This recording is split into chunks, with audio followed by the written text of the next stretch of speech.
Hey everyone, welcome to another episode of Food, Wine, and Whiskey in Your Own Backyard. I am Rob, your host, and back on the show today, Tyler Martin. How you doing, Tyler? Good. Appreciate it. Another conversation about coffee. I've been looking forward to one of these. I guess it was about a year ago, coming up on a year, that we did our first episode on coffee. And at that time, I was make a little pot of coffee in the morning and ground coffee from the grocery store and 2 scoops and whatever. And that was my coffee, and I was pretty happy until you came along and ruined it. No, I don't say ruined. I say absolutely shed some light on how I was screwing up my coffee routine in the mornings. And I thought that was great. It was a fun episode, and it's been successful. If you haven't heard that episode and you're interested in how to make a great cup of coffee at home, just kind of the basics of what you need and kind of what that process is, go back and listen to that episode. It's episode 58 in our portfolio of episodes, and it's a fun listen, and it really is education. You did a great job in walking me through that. The cupping we did was a lot of fun. Really kind of shed some light on what I kind of like in coffee. But I would also say that's probably changed a little bit in the last year. I'm more leaning towards those lighter roasts now, I think.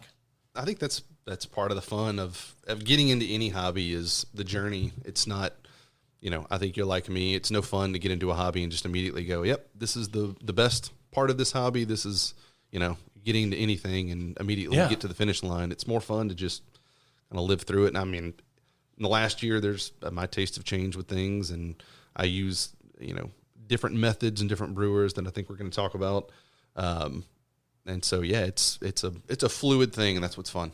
Yeah, and I thought this episode, call it, us getting, we called that one Coffee Basics or Coffee 101. This might be the 301 version, or, geeking out a little bit, something like that, because we'll get a little bit more into the kind of details of how to make a good cup, or what we think makes a good cup, and what those mean a little bit more when we talk about, just pour over. Pour over can be a couple different types of brewers that you might use to make a pour over. Yeah, and it's a method that everyone is familiar with. Before we hit record, we were talking through, and the coffee pot that everybody has that you see everywhere, that's just a pour over. So everyone's familiar with the method. It's just a filter with coffee in it, water goes on top, and it drips through. It's the most basic way to make, second most basic way to make coffee. And it's something that everyone is familiar with. So I think that's part of, what you and I want to talk about on this one is just demystifying coffee a little bit, talk through some, myths, misconceptions, misunderstandings, and just kind of simplify things a little bit, hopefully. Yeah, and I would say, just talking on your drip coffee, that being a pour-over type coffee, the difference would be that the control that you have, right, and what you're doing. And so we'll talk about that a little bit later, but that's the only difference is, you have the control when you're brewing with a V60 or a Chemex, and we might talk a little bit more about what those are, a clever, versus just a drip that you push the button and it just goes. Yep. Yeah. You really like the clever, don't you? I like that a lot. I don't have one. No? They're very intriguing. Okay, before you leave, I'll give you one. You don't have to give me one. Yeah, I'll give you one. I just want to see how they work. I know how they work. If you take one home, you can figure it out. I'll go play with one. All right, fine. You got me. So it's fun. I like it because anyway, we'll talk about that when we get into the brewers and stuff. But, you and I were talking about the myths and the misconceptions. I thought it'd be fun to just hit on a couple of those, because I think one that stands out, you brought it up, was coffee can be a little bit intimidating. Can I make a good, how hard is it to make a cup of coffee at home? Yeah, I think that's when I talk to people and, tell them I like coffee and encourage them to, branch out from the pre-ground or picking it up from Starbucks. What a lot of people say is, it's just too much to learn. I don't have time for another hobby. It's too fussy. It can be, without a doubt. You can go down the rabbit hole as far as you want to, but I think in 30 minutes, somebody could learn everything they need to know to make a good cup of coffee at home without it having to be, this is not a physics class. It's not something super complicated. It doesn't have to be. So I completely agree. I think that's one of the biggest misconceptions with coffee is that there's this massive learning curve that you have to go through. And that may be true with something like brewing with an espresso machine, but pour-overs, That's what we should say. We're focusing on coffee today, not Yep. the espresso and the machines, because you're right. That's a whole different category. That is a never-ending search for perfection. Yeah. But to your point about being harder or more difficult or,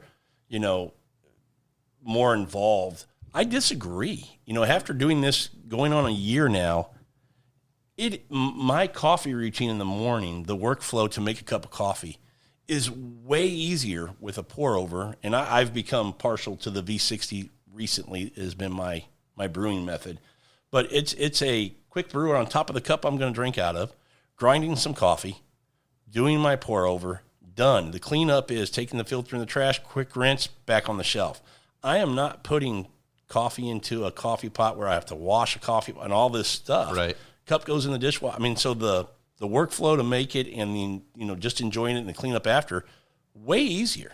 And coffee is way better. Oh yeah. Well, that's the big. Even if it was the same level of time and effort, you're getting better coffee. So why wouldn't you?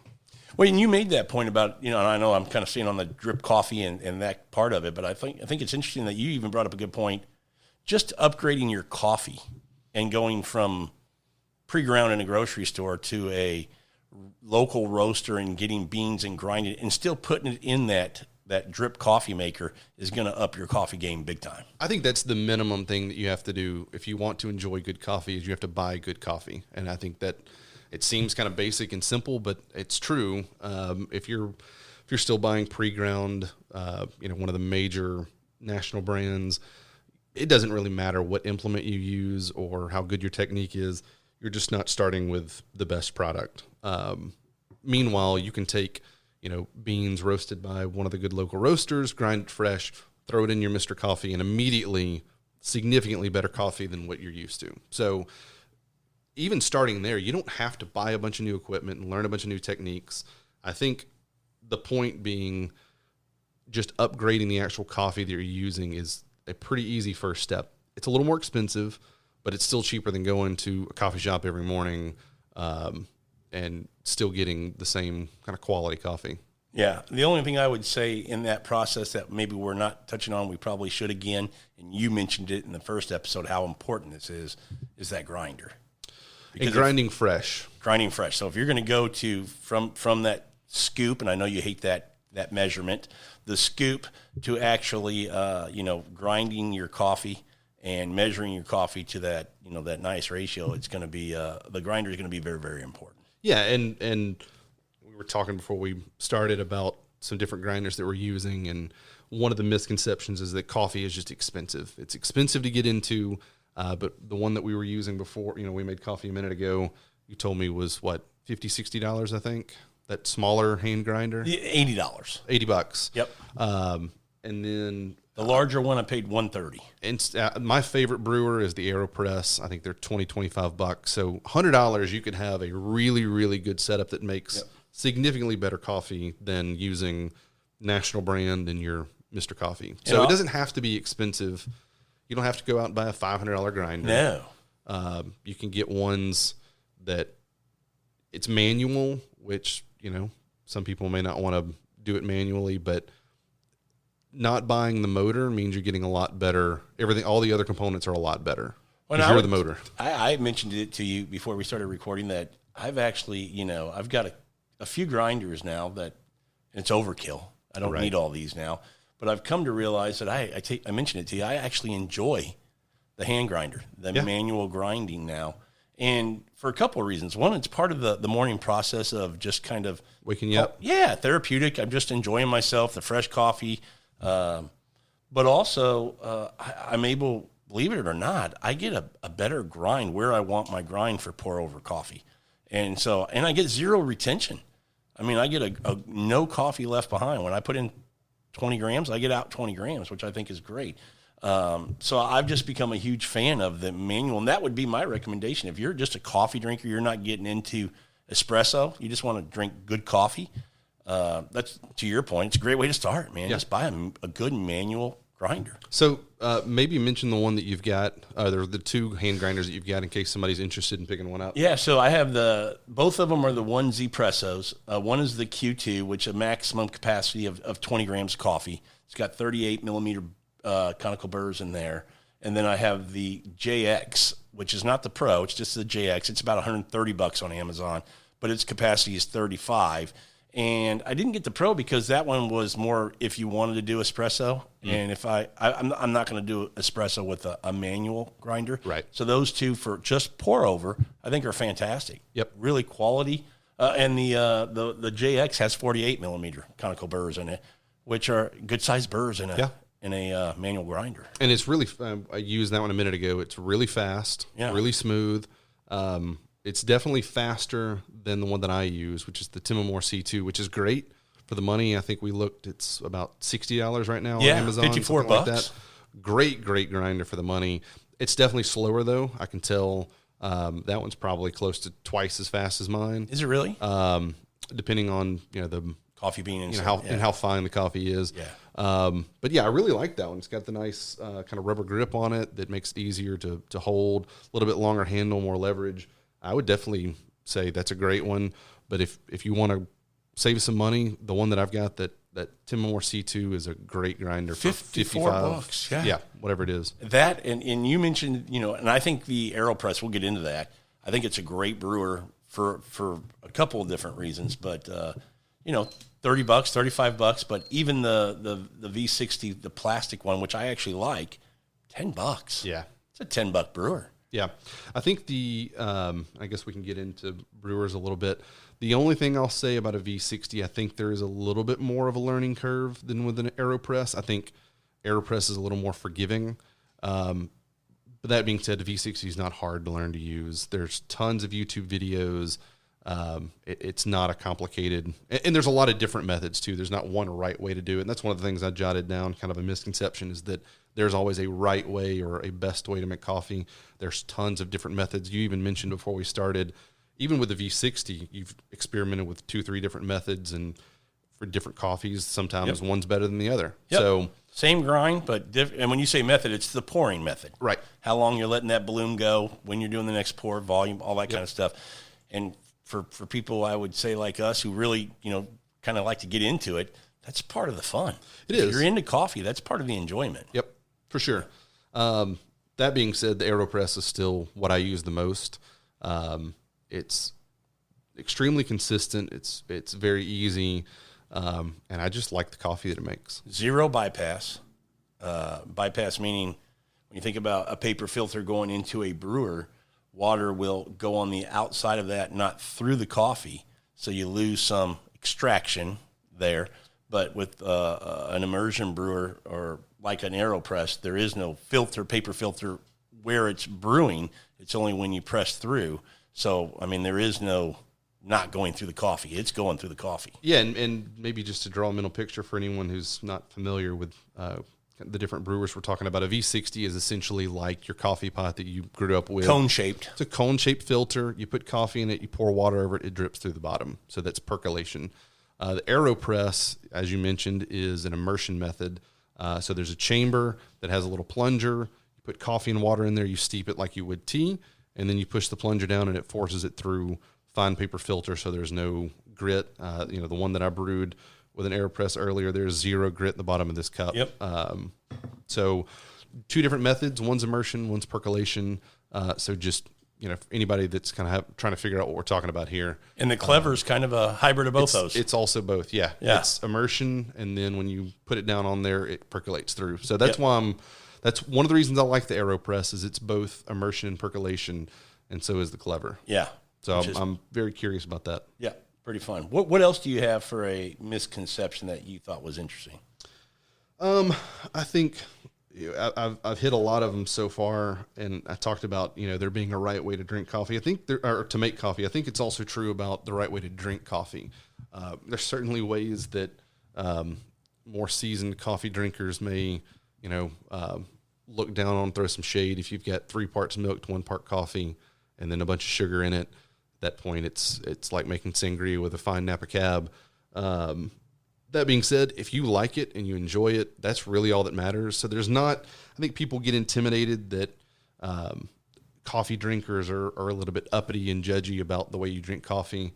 I think if I see somebody drinking good quality coffee, I don't care if they're drinking it black, with milk, with sugar, whatever, it's still better than doing the same thing with some crappy coffee. The only thing I would talk about with that, and you tell me if you think I'm wrong, Tyler, is that I think people who drink coffee that way, for the most part, are buying their coffee pre-ground at a grocery store where it's probably overcooked, not good quality, and it's very bitter on its own.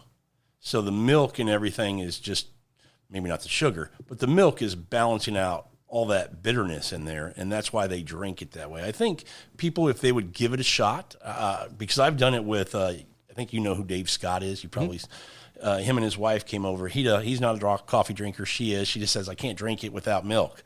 And I made her a couple, and she was like, oh, wait, hold on. That's different. That's not what I usually get real bitter, and I don't get this sweetness and this fruit that I'm getting here, and it's very pleasant. And I'm like, yeah, because you're drinking not good coffee. Right.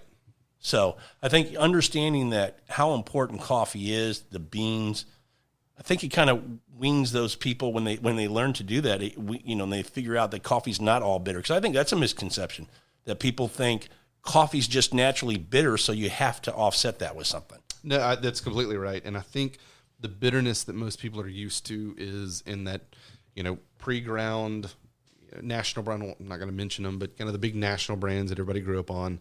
And one of the reasons for it is there's probably two. One being the actual type of coffee that's being used is a different plant completely that is more bitter. It has a lot more body, very low acidity. That's what people are used to mixing with milk and sugar. Yeah. And then the second is just roasting. If you think about it from an industrial roasting standpoint, if you get, let's say, for example, 3 different coffees in that are 3 different grades, the lighter you roast them, the more it's going to show any flaws in it. The more you roast it, it's going to cover that up because now you're changing it from maybe this is a little bit grassy. You'll roast that out to get to a really dark point where you're not really tasting that. So from an industrial standpoint, it's so much more consistent to just roast it really, really dark. And that's why people got used to that. And it's kind of hard to, a lot of people just associate that with coffee, that really kind of bitter, super roasty. I think you and I don't really love that super dark roast. I personally don't really love anything past medium. I'm would be right there with you. Yeah, absolutely. Yeah. You know what was interesting to me, and I mentioned this to you, I had no idea how popular coffee, we all live in our world, our whatever country we're in, and, we know that there's certain alcoholic beverages or wines or whatever that we like, and other countries might like other things. But coffee's kind of, it is worldwide a very, very popular drink. I had no idea that 2.25 billion cups a day are had by people around the world. I didn't know it was the second most popular drink overall. You said to water. Yep. And then obviously as far as a hot drink, it's the most popular drink. And the most popular prepared beverage. So it's truly universal. You can't really go anywhere in the world and not find coffee. It's interesting to see the different styles that people use to prepare it around the world. There's certainly some countries that are what I would call more along the kind of craft third wave movement. Western Europe, the U.S., Australia, New Zealand. But even if you go to places like Turkey, if you've never had Turkish coffee, it's fantastic. It's a very, very different method of making coffee. Coffee originated or prepared coffee originated in the Middle East. So the methods that they use there, I find very interesting. It's the same way people have made coffee for thousands and thousands of years. So are those methods similar to when we think about a mocha pot?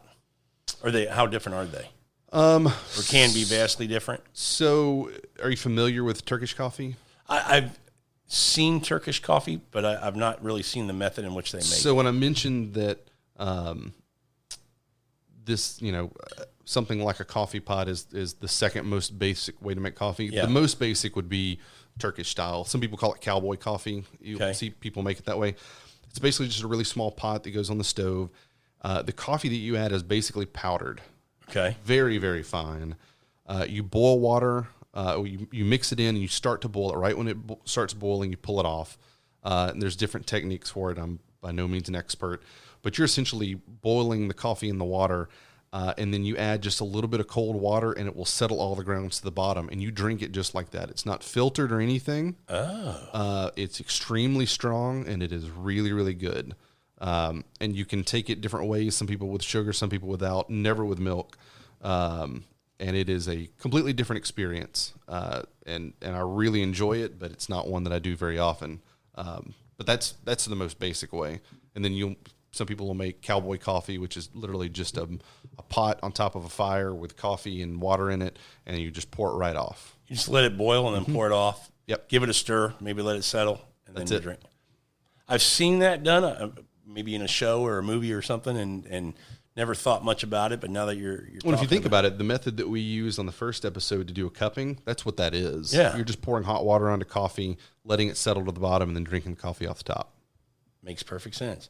You know, another myth that I actually thought was true, and come to find out it's not. And this isn't, based on volume. It's what would be a typical pour for these two beverages: espresso and just a cup of coffee. A typical espresso shot's an ounce, and coffee, you say in an 8-ounce cup. I always thought espresso had way more caffeine in it, and come to find out it doesn't. That an espresso shot, 1 ounce, 30 to 50 grams, where an 8-ounce cup of coffee, 65 to 125 milligrams of caffeine. And I thought that was interesting because I learned that it's the extraction time, that the coffee moves so much quicker through the same amount, what might be the same amount of coffee grounds through an espresso than it does sitting on and kind of extracting those flavors, even though it might be a coarser ground in a coffee. Right. Yeah, I think it comes down to the volume that you're drinking, because you're not going to sit down and have a 12 or 16 ounce cup of espresso. At least no sane person would. Yeah. So I mean, per ounce, espresso has more, but in a serving, it's about the same, like right. you said. And I always thought if you got just an ounce shot, and I think a lot of people still think that it's significantly more. Loaded with caffeine. I mean, that's just going to blow you up. And it's just a quicker hit. Just a quicker because hit. It's very concentrated. Yeah. And I didn't know that. I also thought that I'd heard for a long time that coffee could dehydrate you, and it's really not true either. There's just all these things that I thought about coffee getting into it that I've come to learn aren't necessarily true, and there's some that are true. And I think a couple of the ones you got there are tied in with health. So there's some kind of misconceptions or myth that coffee is not good for you. There's certainly some people that medically should not consume caffeine or large amounts of it, but otherwise coffee is actually quite good for you. Yeah. Plenty of studies about it. Lots of antioxidants. And I think you've got one on there that talks about, there's some studies that even just the aromas of coffee have a significant effect on mood. And stress. Relieves stress. Anecdotally, I think that's true. And it may be tied more to, we associate smells and memories so strongly that I think just smelling coffee, a lot of people have good memories about, maybe their parents or their friends growing up, having coffee in the mornings, and just that smell, it just makes you happy. Here's, I used to buy coffee, Tyler, in bulk, when I was a scoop guy. Yep. And I'd think, just buy a big can or a big bag of coffee. Something that was interesting to me was coffee grounds. I knew they went bad quicker than beans, but at the rate I didn't understand, I didn't know, which is 100 times faster. And that's exactly why we mentioned earlier, the key to all this is buying good beans and grinding them fresh. And people say, it doesn't really matter. I'm going to buy a bag of coffee and use it in a week or two, so I don't need to pre-grind it. It literally is just a matter of hours that ground coffee becomes stale, and it's not going to hurt you. It's not going rancid or anything. It's just not going to be good. So it's completely worth the investment, even for a $50 grinder, to just grind it fresh. Because like you said, it's 100 times faster that it's going to release all the gases, release all the flavors, and within a matter of hours, that pre-ground coffee is not what it once was. Yeah, and again, this is for people who are thinking about jumping into coffee, where you're going to start to kind of, enjoy it a little bit more for what it is, and not adding all that milk. Because if you're adding milk, okay, you're covering that up, whatever that deficiency might be. These are recommendations from us to you on enjoying coffee. And I would even say, if you're on the fence about whether it's worth it to invest in more coffee stuff, go on Amazon, find the cheapest grinder. If you're not sure, go find the cheapest grinder you can, go to a nice local roaster. Purify is the one that I always talk about because it's my favorite, but there's plenty of others and there's plenty online. Get fresh beans, grind it fresh, and either use your coffee pot or get a $30 AeroPress. If you try that and it just doesn't make sense to you, you've spent maybe $60, $70, but I would defy almost anyone to do that and say, that coffee's not better and it's not worth it. Yeah. I think everyone, if they did that, even with the cheapest grinder and the cheapest brewing method that I'm aware of, the AeroPress, would realize it is a significant difference over the pre-ground stuff that they've been using. And to your point, the AeroPress is designed, we're talking about it as an immersion brewer, and it is. If you guys don't know what it is, when you look it up, it's designed to be a travel brewer. Mm-hmm. That's what it's made for. So when we talk about, you might be like, well, I don't have time to make a good cup of coffee in the morning. You know, just my routine doesn't allow me to get up and make a cup of coffee. I always get it at the office. I mean, you can speak to that, Tyler. You are big on taking the AeroPress to the office in the morning and making a cup there. Yeah, I do. Start to finish, maybe 5 minutes, maybe. The part that usually takes the longest is just boiling water, which you can set a kettle on and go do something else and come back and have it ready. So, and I want to paint this picture. Cleanup is easy. There's nothing easier than cleaning up an AeroPress. You unscrew the cap, plunge it into the trash wipe it off, and you're done. Yeah. So 10 seconds. You just have a sink in your office, you're good to go. Hot water might be the only issue. Yeah. And a lot of offices have that hot water dispenser. Yep. Just like they do a cold water dispenser. But that's a pretty easy solution. If you have a stove or something, you can just leave a kettle at work or whatever. The nice thing about AeroPress is there's always a variable you can change to make it work. For example, let's say the grinder that you have won't go fine enough. All right. Well, you can use the hottest water and brew longer. Let's say you can't get water that's boiling. It's only maybe 180, 190 degrees. Grind a little bit finer, brew a little bit longer. You can always adapt to whatever. And that's why it's great for traveling. You never really know. You go to an Airbnb or a hotel, you don't know what you're going to get. You can usually still make good coffee. You'll have to kind of think through, what do I need to do here? But if you got water coming out at only 180, grind a little bit finer, brew a little bit longer, you can still make great coffee. Yeah. I want to talk a little bit more about beans, because we talk about buying local beans and how important that is to get quality coffee. But just having the bean, and we're saying go home, grind it, there's a little science involved, meaning you can get a recommendation on what setting you should grind that coffee at, and you can play with that. Mm-hmm. You might think it's a little bitter, a little sour, but you can adjust the grind. And that's what I love about coffee. Right. You taught me the term dialing it in, figuring out where you like to grind that coffee to get what you want in the cup. And everybody's profile might be a little different. Sure. Well, that goes back to the point that there's no right way to make coffee. I know I prefer my coffee more on the acidic side than my wife. I may like it even more acidic than you do. Yeah. That's just the way I like coffee. Some people would say, no, I want to be more towards that kind of bitter, astringent end. And so there's no right way to do it. It's finding what you like. For me, I end up using almost the same coffee all the time. I'll mix it up, but one of these Purifies is my go-to that I always use. My grinder stays on the same setting.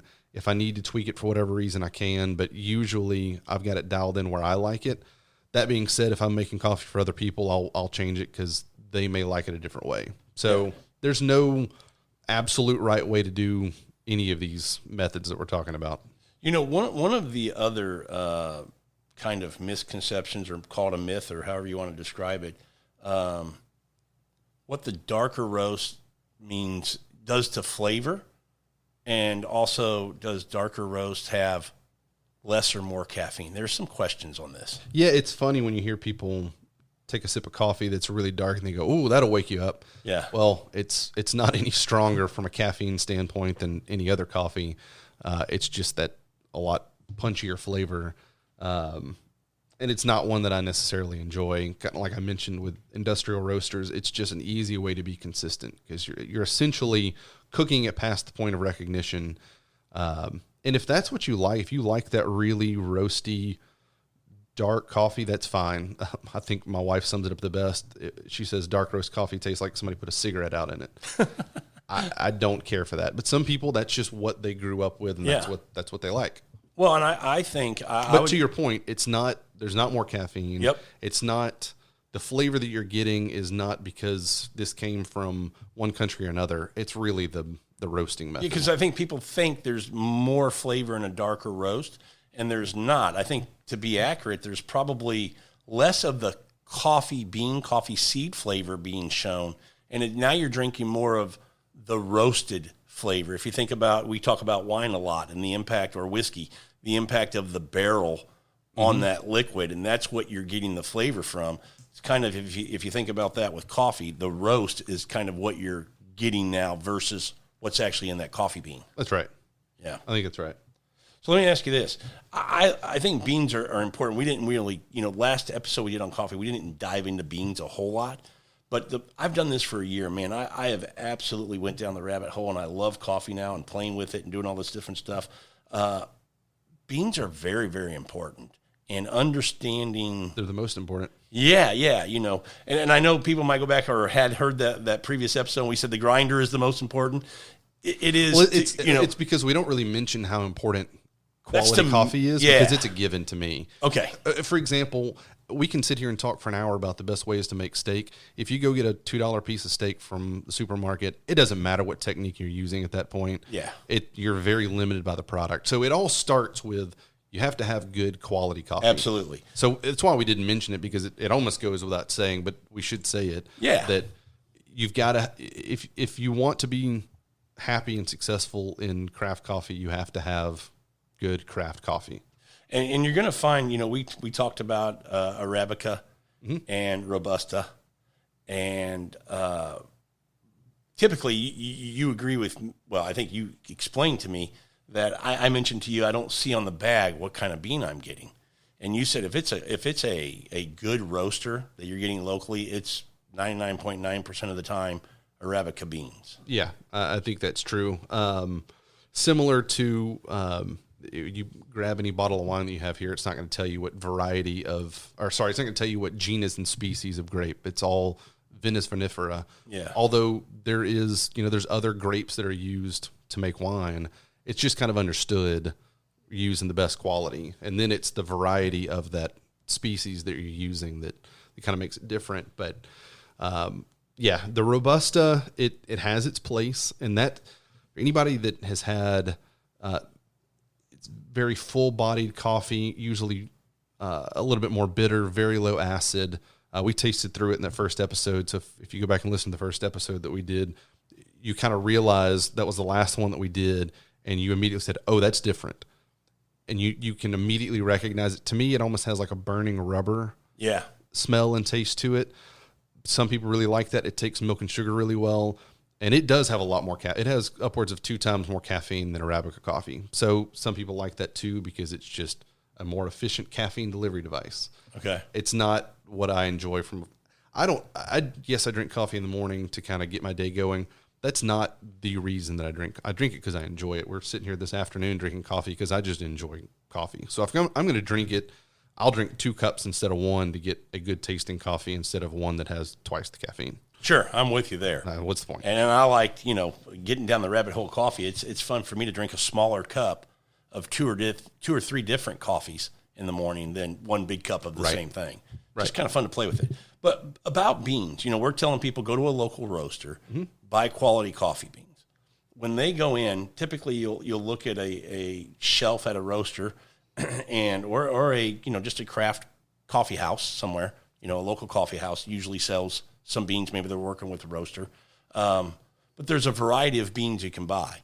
And so now they usually give you, you tell me, what are some things that they're going to look at on a bag of coffee, should be looking for, and some things that they may see and not know what it means, talking kind of like washed or natural or things like that? That's a great question. I'm going to grab a bag. Yeah, absolutely. Grab a bag. So I went and grabbed this is actually the coffee that we're drinking right now. From Purify. It's from Colombia. And so on the label, some of the things that you'll see, first of all, is a roast date. That's one of the most important things, because you want fresh coffee. If the roast date is from 6 months ago, you're paying for coffee that's past its prime. And that's what you'll see a lot in the supermarket. You will see craft coffee sold, but you need to check the roast date, because a lot of times it'll be months old. Well, I'm going to tell you, a lot of times I went and looked. You don't find a roast date. Sometimes you won't see one at all. That's true. And I was like, okay, this is kind of the other thing I would say is when we're talking about rotating coffee beans in a grocery store, what's your thoughts on the bean dispenser? Oh, just real quick. Never. Okay. Never. Just want to make sure we got that out there. No. Because I don't want them to listen to this and go, well, there's beans in my grocery store. I can just get me a bag right there. I don't know how well those things seal out. Maybe they do better than I think. In my head, I just can't get over it. That's almost akin to going to a grocery store and fish just being laid out in the produce section, not being refrigerated. I'm not interested in that. Maybe they do better than I think, but so you'll notice that most of the time the coffee that's in those are flavored coffees. That is true. And so hazelnut or whatever doesn't matter as much because you've introduced all these other flavors. Okay. And if you like flavored coffee, I will drink flavored coffee sometimes, and sometimes they're really nice. There's one that I've had that's like a roasted pecan that's got pecans mixed in with it. I enjoy that. Okay. So if you want to drink flavored coffee, that's fine. But I don't think it's a coincidence that those little dispenser things are usually flavored coffee. Yeah. So roast date. Give some, when you see the date, because there's some thought to, you shouldn't brew that coffee until, because say you go in and, today's July 8th and it was roasted yesterday. Do you necessarily want to go home and make a pot with that now? And then kind of the longevity of how long that should be good, sealed right, either in the bag or in a container. For espresso, you definitely don't want to brew it the next day. Okay. I think you probably want to wait at least 5 to 7 days. For most other applications, I don't know that it makes a huge difference. I've usually heard that it's about 3 days or so after it's roasted that it's kind of getting to the start of its peak, and then it goes down it'll hold good for a while and then it'll start declining. I've brewed coffee the next day, and I can't say I haven't brewed it and gone, oh, I shouldn't have brewed it yet. It wasn't ready. Okay. So I don't know that it's markedly different. Okay. So I've heard them say, wait a week. And I don't know if that's the kind of 3 to 5 day window that I think is good. And certainly for espresso, you want to wait and let it off gas some. And then a bag of coffee, typically 12 ounce is what we're talking about. 2 months, good. If it's stored, honestly, I have some bags that I'll forget about that'll be 3 or 4 months old. And if they're stored well, still good. They're still good, but I can tell they've dropped off. Okay. And so I know I'm kind of contradicting myself earlier and said, if you go to the supermarket and it's 3 or 4 months old, you don't want to buy it. Yeah. Well, I'm talking about there's, maybe a quarter or less of a bag left one that I forgot about. And I'll drink it and it's still fine, but I can tell that it's not what it used to be. I think for maximum, freshness and enjoyment, probably 4 to 6 weeks. Okay. That's why I usually try to consume something within about the first month and a half. And if you buy a bag or two at a time and you drink coffee every day. This makes about 11 cups in my AirPress. It's 340 grams, and I usually use about 30 grams, so it's 11 cups of coffee. You're talking about maybe 2 weeks at most. And that's if you're not sharing so with it's not hard else. to go through it. Yeah. Yeah. These bags are, and that's why I think 12 ounces is a great size, especially if you want to have multiple different ones to play around with. So even if I only use this once a week, you're still talking about within the kind of 8-week window-ish that you'd be consuming it, so it's still fine. Okay. So the next thing that you'll see on most labels, and this label, this is the order that it's got it on here. It's the same kind of information you'll see on most things. I'm going to skip the next thing actually and go to roast level. You would hope that there will be a roast level on a label. There won't always be, but to me, that's kind of almost the second most important thing after roast date is roast level. This one is light medium. Now, there is no standard for what these mean. There's no standard medium. There's no standard light. So what you'll realize is some roasters, their medium is a lot darker than what you would typically like. So if you buy from them again, you may want to look for one that they call light or light medium. Purify to me is usually on the lighter end of the scale. So their medium compared to some, it would be like a light medium for some others, which I prefer a lighter roast coffee, so I'm perfectly good with that. So roast level on here, this one says light medium. The next one is the process, and that's actually talking about how it gets from a whole cherry to a green bean that's ready to be roasted. There's a lot of different methods, and I think we may have talked about that in the first episode. This one is fully natural, which means what they'll do is they'll take these coffee cherries, and if you've never seen what a coffee plant looks like, it's a big bush, and it looks like a red cherry.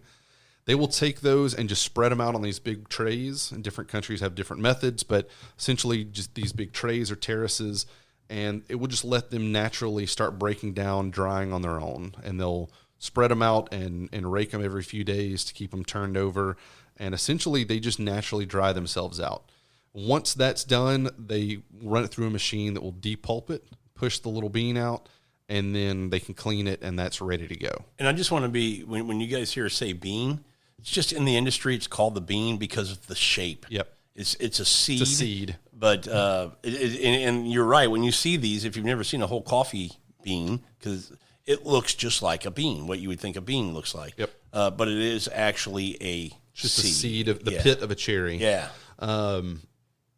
So that's the fully natural process.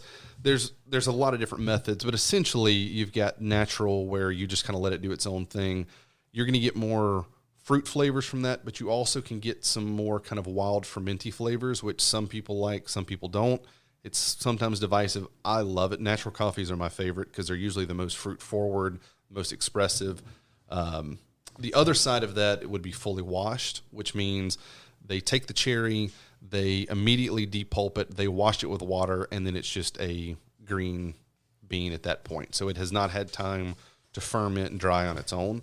So you get a lot. It's much cleaner. You don't get wild flavors. You also don't get quite as much fruit flavor from it. But there are some great fully washed coffees. And then there's all these hybrid methods like the honey method, partially washed. And it's basically just varying degrees of letting it dry and ferment on its own. But those are the two I think that you need to know.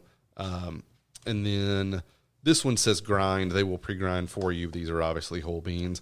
And then the last thing, and it's both important and not important, are the tasting notes. That's what one person or one panel of people said. That was kind of the impressions they got. You should never look at the tasting notes and say, I should expect to taste this. What it will tell you is the general profile that you should expect. So this one says strawberry, blueberry, juicy red grape. There's another bag sitting behind me that says things like chocolates, almonds. Cream. So that tells you it's a very different profile of coffee. Even if you taste it and you go, well, I don't really get chocolates and almonds. I get kind of like pecans and a roasty fruit, that kind of thing. That's fine. You don't have to get, strawberry, blueberry, and juicy red grape. But it's telling you this is going to be more acidic, more fruit forward. So if that's the kind of coffee you like, that's where the tasting notes can come in handy. But not if you're like, I really want to try a coffee that tastes like strawberry. I don't get strawberry from this one personally. Yep. I get like raspberries and blueberries. But it tells you this is the still type be fruit of profile to expect. Yeah. So it's a guide. It's more of a guide to your point. Right. Now, some other things that you'll see on labels, and this is where it gets really nerdy, is the actual variety of coffee. There's a lot of different ones. There's Bourbon or bourbon. It's from the island of Bourbon in the South Atlantic. There's Catuai from Brazil. There's all these different. You can think about those to make the kind of analogy with wine. Zinfandel versus Cabernet Sauvignon versus Merlot. They're all wine grapes, but they're just different varieties. So you'll see different varieties on bags sometimes. Most people, I think, unless you're just a hardcore coffee drinker or professional, it's hard to tell varieties apart, to me at least. But that can be a fun thing if you want to try some different ones. A really kind of popular one now that became famous within the last few years is called Geisha from Central America. And it became popular just because they found this variety that they didn't know existed, and a lot sold for some ungodly amount of money. And so it became kind of like a cult following. Yeah. And I can tell you I've had several different coffees from Geisha. It's not inherently better. It's just different. So I wouldn't go out and chase down a $40 bag of Geisha just because you think it's going to be better. But anyway, you'll see the variety on there sometimes. And then you'll see things like the elevation where it was grown, which actually is really important. But Thinking about like mountain fruit and wine. Yes, and what it means, the higher a coffee plant is, the more concentrated that bean will be. So it's going to be literally harder. Usually it's going to have more concentrated flavors. But that's not to say that valley fruit isn't also great and that mountain coffee is always better. But that's something that you can look at, and it will give you some indication of the quality. Generally, higher grown coffees are going to be more expensive, higher quality. That's not 100% true. But Sure. that's something else you may see on a label. Other than that, there may be some other labels that have other information, but that's kind of the main things I can think of. And I just want to mention, when you see kind of where it's from, I think for them, go ahead. Well, you just nailed the one that I didn't mention, the country of origin. That's Yes. definitely important as well. That's going to give you some indication of what to expect. But this Colombia is a good example of where that's not always true. I usually associate Colombian coffee with being a little bit darker, a little bit more kind of chocolate forward, the kind of dark notes. This is one of the brightest, most fruit forward coffees I've ever had. Yep. This tastes more like a Kenyan coffee to me. Kenyan coffees, especially like the AA, that's a grade. Kenyan AA is usually very, very red fruit forward. There's some other countries and regions that are kind of famous, like Irgashef in Ethiopia. There's usually very tea-like, very light. That's another one that's kind of developed a cult following. So yeah, if you see the country or the region, that will also give you some indication of what to expect. And it's also kind of fun that you can try coffees from places that Around the globe that you didn't even know grew coffee. Like I think you or somebody else posted one from the Congo the other day. Yeah. I still have some of that. It's one of my favorites. That's I need pretty to see cool. if they have some more. That's pretty cool. Because that's a fantastic coffee. I do want to mention that when you see the country of origin, know that when you go to, because you might be asking yourself, okay, is there anywhere it makes bad coffee? And the answer is yes. You and I talked about that in the first episode. Vietnam might be one that comes to mind. Mainly just because they almost exclusively grow Robusta now, because it's easy to grow. It is drought and disease tolerant. It has High huge volume. yields. Yeah. And so for a country that's developing and trying to make money off of it, it's definitely the right decision. I would also be wary of buying anything from the States, honestly, just because. Do they make anything in the States? So Hawaiian coffee is kind of the exception to this. But if you see coffee From grown. Kona? Yeah. So if you see coffee grown in the continental U.S., I would be wary of it personally, just because coffee is such a labor-intensive product, and labor is so expensive here that for the same amount of money, I think the quality of the coffee is going to be a lot less. Just because this bag of coffee from Colombia, if it had been grown in, say, California or Florida, would probably be $50, just because of the labor difference. Somebody's hearing you say that and going, wait. How much is that coffee now? And before you answer that, because I think, you may be a little bit shocked if you go to the roaster and buy that first bag of coffee with price. But I do want to mention, I was bringing up country of origin as well, to let you know that when you go to a local roaster, every country that you see is going to be a quality region for coffee. You're not going to find anything from Vietnam or from some other places for the most part. No. If you see whatever country, if you're intrigued by it, you're intrigued by the roast on it, the kind of the flavor profile that they're telling you about, you're safe to buy that if you want to try it. It's not going to be necessarily bad coffee. It's going to be good coffee. Right. Whether it lives up to what you hope to get out of it might be a different story, but it's still quality coffee. Yeah, and the other thing I like to see on a label that you see here is the name of the farm or co-op that it comes from. And to me, the reason why that's important is the traceability of it. And it gives you some indication that hopefully the broker and the roaster are doing business in the right way, because there is definitely a dark side to coffee. Most of the countries that grow it are underdeveloped countries. And there are countries and there are brokers that will take advantage of farmers and are not paying fair prices for their crops. And so hopefully you can find a roaster that is buying from brokers that are, doing things the right way.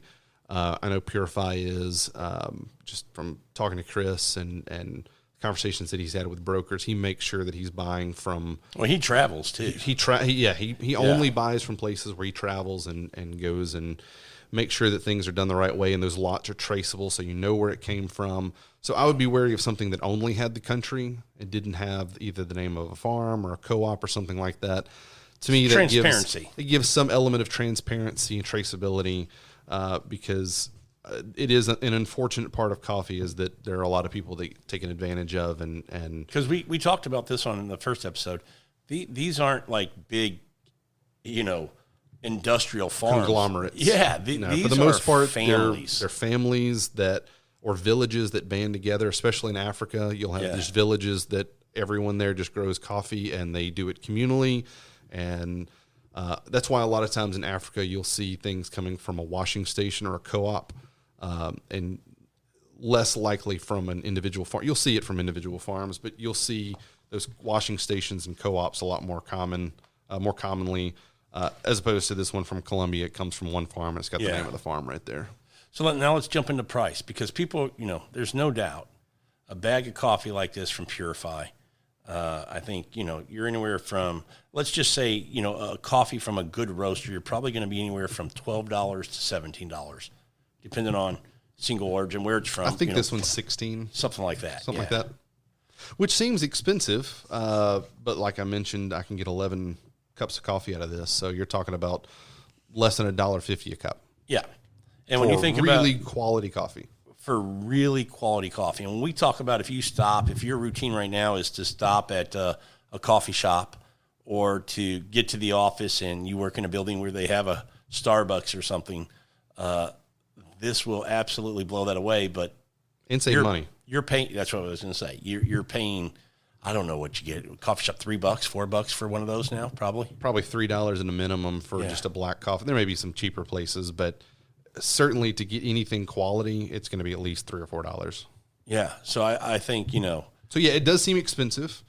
So I don't want people shocked when they go to the roaster and go, wait, hold on. I've been buying Folgers for $6.99 and I can get 42 scoops out of that. Yep. But, you can also go buy $3 bottles of wine, but you'd rather have something a little bit nicer. I'm trying to think. I was getting ready to say something, but I don't think it's the right name. Yellowtail. Oh, yeah. I mean, who doesn't like $6.99 Yellowtail Cabernet, Australia? It'll get you drunk just like the Inglenook up there, but it's not quite as good. No. So this is absolutely for people who, kind of want to get into good coffee at home. If you're into, if you listen to our podcast, we talk about good whiskeys, good wines.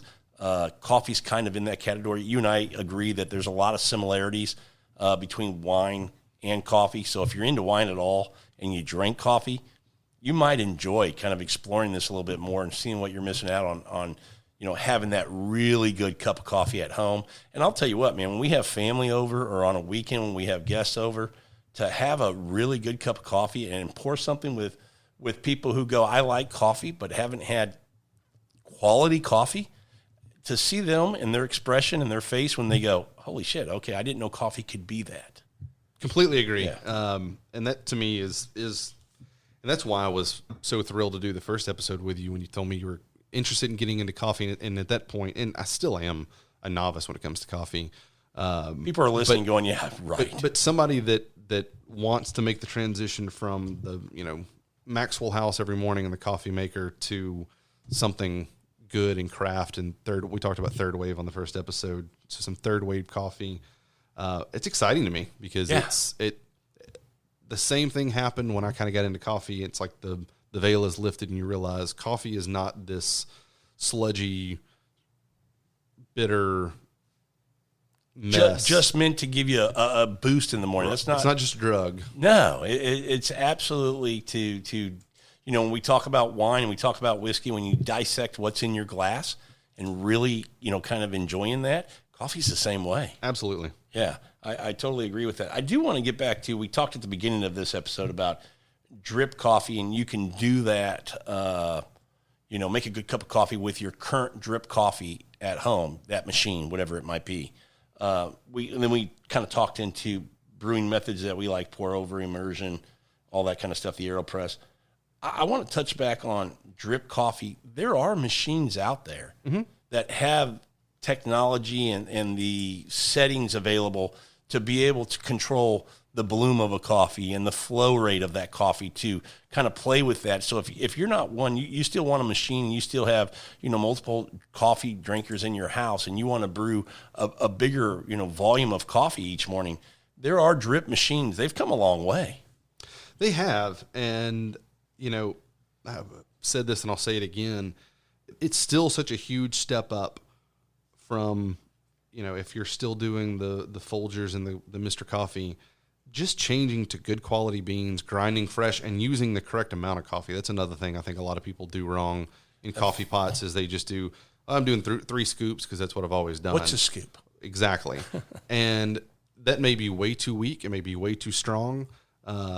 So using good coffee, grinding it fresh, and using the right amount of coffee to water, even in the cheapest coffee maker, immediately is going to be a big increase in quality. And then you can start stepping up to the different machines like you're talking about that really dial it in even better. But I can't overstress how important it is just to get good coffee, good quality beans, grind them fresh, and use the correct brew ratio. I mean, you're setting yourself up for success off the bat. So let's finish on that. When we talk about brew ratio, there's a couple of theories, but the general, I think most people would say 1 to 15, 1 to 16 is kind of that ratio that people live in. And we're talking about grams of coffee to grams of water. Mm-hmm. So we really need to have a scale. That's the other thing that maybe we haven't touched on that is very, very important. And, being able, when you say the right ratio of coffee grams to the water you're pouring on it, that's where that scale comes in tremendously, helpful. And that's what drives strength of coffee. Some people say, I like really strong coffee, so I'm going to brew it longer. That in no way changes the strength. Yeah. Changes how much is extracted from that coffee, but you can't extract more than is there, right? Yeah. You're limited by how much coffee is in there versus the water. The more coffee you add, obviously the stronger it will be. So if you like it a little bit stronger, I use a little bit more coffee to water in my AeroPress. I'm probably more like 1 to 14, something like that. But it's just knowing a good starting point, and then from there going, higher or lower. 1 to 15, 1 to 16, I think, on just about any application is a good starting point, and then you can go from there. Yeah, and then we get into the grind, because to your point, it's not going to change after that. That ratio doesn't change what you're going to get in your cup. The grind will probably change what you get in your cup, and that's where you start playing with it and having some fun. Yeah, and making coffee, this is going to make it seem more complicated than it is, but it's essentially a math formula with different variables. And if you change one variable, you need to change another one to match that. So if you're going to brew a little bit shorter, that means it's less time to extract. You need more surface area on the coffee, so you need it to be finer. So changing one thing kind of changes another, and you just have to understand how these different things work. So if you've got a coffee that you're using a V60, so the control or the flow rate is dictated by the grind of the coffee, then you've got to get it to the right particle size, or it's just going to brew way too fast, and you're going to end up with under extracted coffee. So, that makes it sound a lot more complicated than it is, but it's actually, to me, kind of liberating when you think about it, that there's always a variable you can change to make it right. Yep, absolutely. And right being whatever you like. Whatever you like, right for you. So, I think it's just about understanding what those variables are, and when you change one, kind of what the outcome is. And the process in doing that, to me, is what makes making coffee fun. Absolutely. I've yet this year to buy quality beans and make a coffee, a pour over, an immersion brew, and just think it wasn't drinkable. Yep. It might not be exactly, I might tweak it a little bit, but what I made, I still absolutely enjoyed drinking and thought it was a better coffee than, 2 years ago I ever had. Yep. Yeah. Yep. So, say it one more time because I think it's worth repeating.